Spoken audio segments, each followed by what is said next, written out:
am Susan Parker, and today I'm going to make a balm with you, or salve, sometimes they're called. And what this is it's really quite simple, but what's fun about making these is that the possibilities are infinite, right?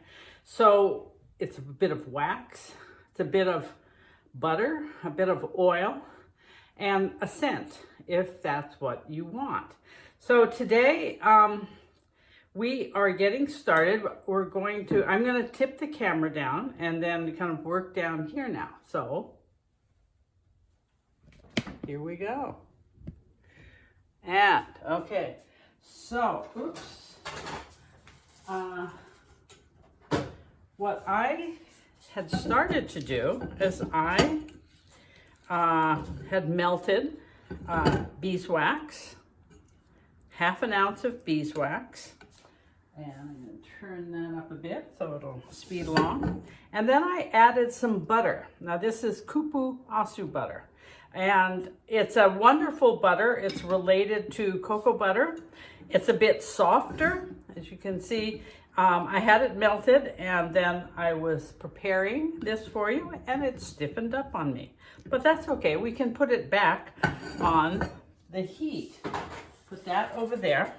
And so the nice thing about adding a butter to a balm or a salve is that it gives just oil thickened with a wax, is kind of a thin, flinty feel, I think. And I always like to add some butter. Now, I've used Cupuacu here, but you could use mango butter, cocoa butter. You could use, there's any number, a whole bunch of African and South American tropical butters that can be added. We're going to use these jars later. So we have the beeswax warming, and this is a fragrant wax. It's carnation. It's a bit exotic. It has carnation absolute. If you've ever tried to buy it, is devilishly expensive.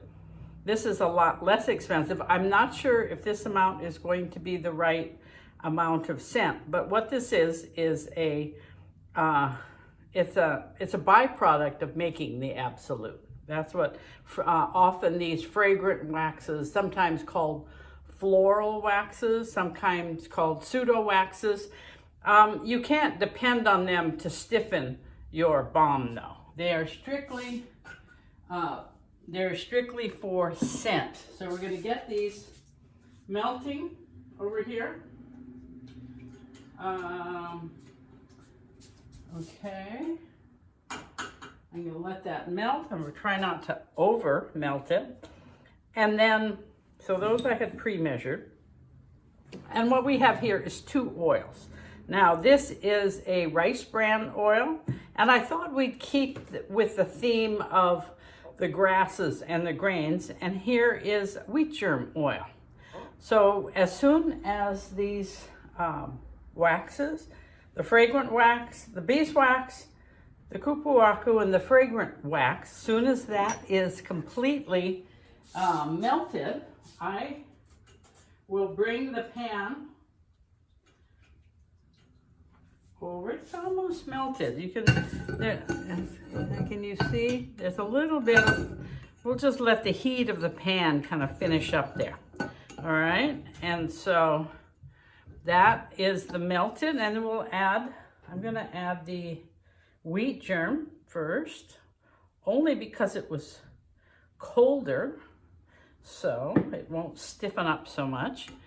And this is the rice bran oil.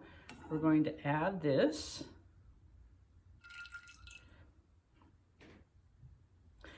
And just stir.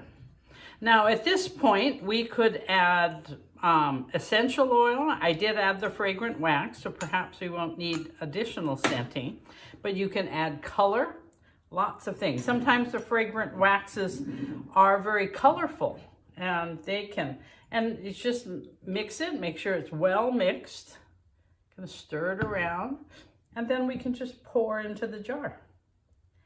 And we have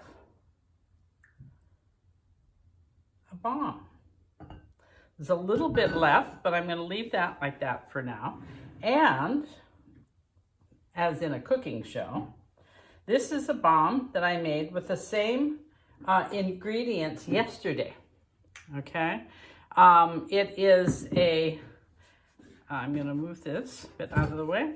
It is a bit of a hard butter. It's not terribly hard. I've been working with soft balms with no wax, but it has a wonderful feel, if you can tell.